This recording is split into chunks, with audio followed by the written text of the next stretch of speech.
Welcome back to the Engineered Angler. My name's Franco. I'm a professional engineer, a lure designer and lure maker, and an avid fisherman. And one of the most satisfying and frustrating parts of making a lure is getting a really good, clear, clean, really shiny clear coat on it. It really makes the lure pop when you're done with it, and of course it protects the paint and the lure itself. And whether you're making big lures for saltwater or small freshwater lures or even segmented lures, getting a really clean clear coat can be a little bit challenging at times. And before you go crazy putting comments down there asking me what products I've used or recommending a product, let me go ahead and list most of the common ones that lure makers usually use. So I've tried KBS, Davcon 2-ton, Alumilite Quick Coat, Envirotech, and Envirotex Light, and just about every other easy to find 2-part bar top type epoxy coating, and every available spray can type clear coat that I could find locally, and I've even ordered a bunch online. And I've used some exotic 2-part stuff that's meant for aircraft coatings and car finishes, and all of them work sometimes, not all the time, and that's the problem. It's the lack of reliability in getting a really good finish that made me want to find something better. And I did. I found a solution. I found a way to almost guarantee a perfect finish. And that brings us to the topic of the most common question that I get on this channel. And those are questions that I'm asked about how and when I use the Minwax polyacrylic. Now let me just make it clear, I don't get sponsored by Minwax. I don't have any sponsors. I don't get anything free. So if I'm using it and I'm recommending it, it's because I like it and it works. So this stuff is relatively inexpensive. I think I paid like $11 or $12 for this quart can, and you can pick it up at just about any big box home improvement store. So a lot of the questions I get about this stuff are about how I apply it, whether I spray it or brush it or dip it. And the reality is I mostly spray it. But if I'm sealing some raw wood, if I've just carved a lure and I want to seal that wood, I'll just take a container of the uncut polyacrylic and I'll dip it and make sure I leave it in there for just a second or two, just so I get a good coating on all the little crevices. And then I'll hang it up to drip.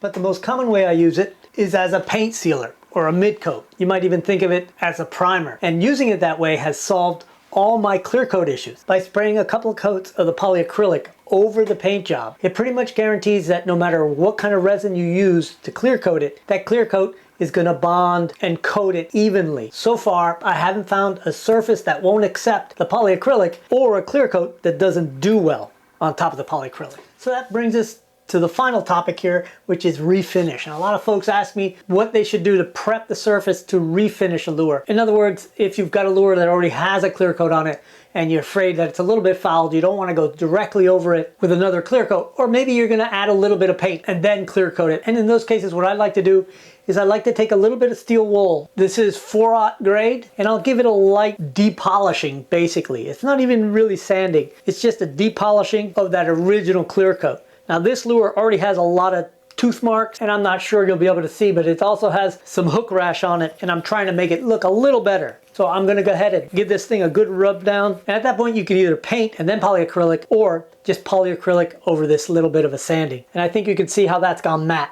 And that gives a nice micro texture for the polyacrylic to stick to. And that brings up one other question, and that is that a lot of folks see that I'm using a gloss finish and they want to know, wouldn't it be better to use a matte finish? And the truth is, I've used both and I haven't seen any difference in durability, in how well the clear coat adheres. None of it seems to make a difference. And last time I had to buy some, all they had was gloss. If I had a choice though, I would probably go ahead and get the matte finish.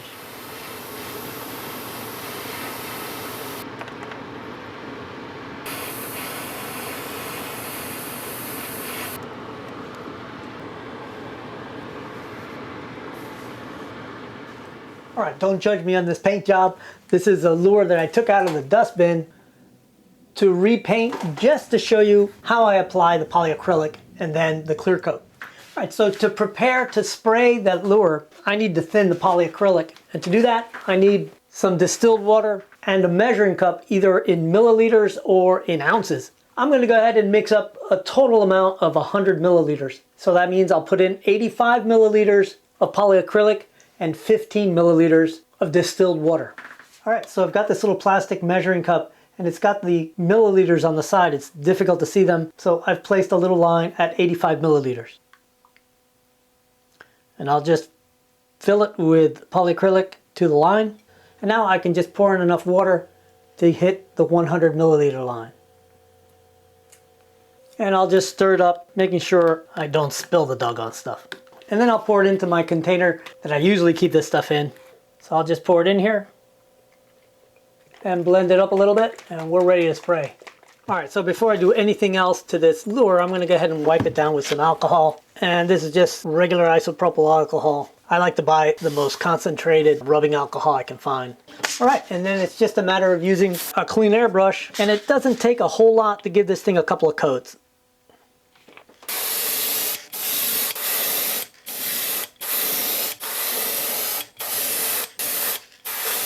Now while this first coat on this one dries, I'll go ahead and do the other one.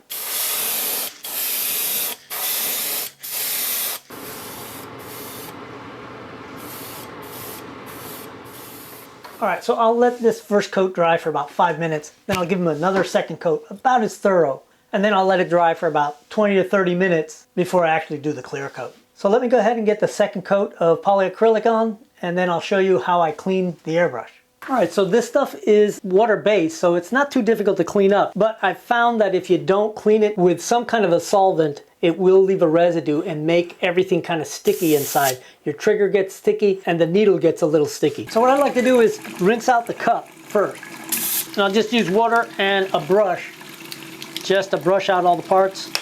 I like to pull the needle out just partial the way out. And it'll start looking really clean really quickly. Like I said, it does leave a residue. So the next thing I like to do is just to put my finger over the front of the nozzle and let some air in. And that'll push anything that's up in the needle up into the cup, and then you pour it out. Don't blow that back in. And then you pull the needle out, and I'll use a little alcohol to clean this. And remember, that needle is sharp, so I like to go in one direction. If you go back and forth, sooner or later you're going to put it through your finger. And clean the whole needle, not just the tip. Now I like to use the alcohol. And since the needle's not in there, I can actually run alcohol right through that whole body of the airbrush, and I'll back air the alcohol too.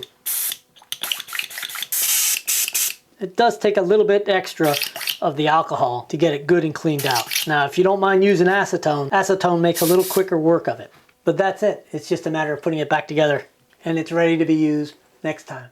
All right, and one last question I get is whether I spray the eyes with the polyacrylic. And the answer to that is I do sometimes, and I don't sometimes. It doesn't seem to matter. The plastic on the eyes seem to play really well with the clear coat. If I'm concerned about getting bubbles coming around the back of the eye, I go ahead and put a coat of polyacrylic over the eye as well. That tends to seep in and seal the back of the eye. All right, so this guy's ready to clear coat. And if you're curious about this particular lure design, it's actually experimental. I made it a few months ago and it's been catching a lot of fish. That's why I'm refinishing it. But I'll be making a slightly larger version, and I'm gonna change a little bit of the weight inside this.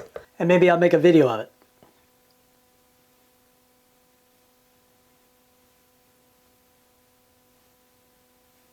All right, and that's clear coated. I'll put it in the chamber now. We'll let that turn while I clear coat the other one.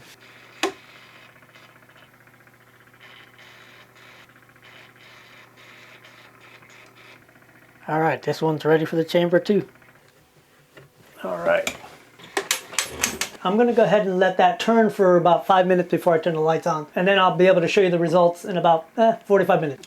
All right, it's been about an hour. I'm pretty happy with that. These were absolute trash, these two lures. They have been damaged. In fact, you can see the damage under the clear coat. But this is a nice, crisp, shiny, and near perfect. And the only reason it isn't absolutely perfect is because the lure was so trashed underneath it. But it's pretty close to perfect.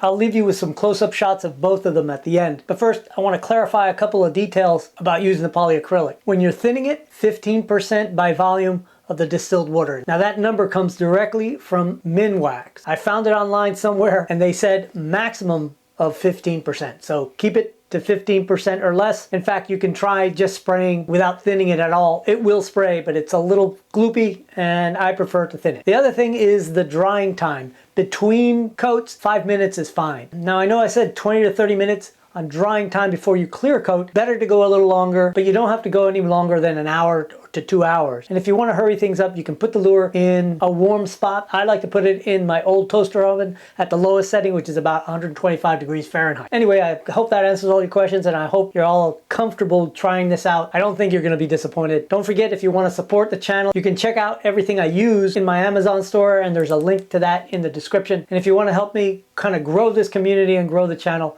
share this stuff with your friends and offer me any suggestions you might want to see in a video. All right, I'll see you all next Friday.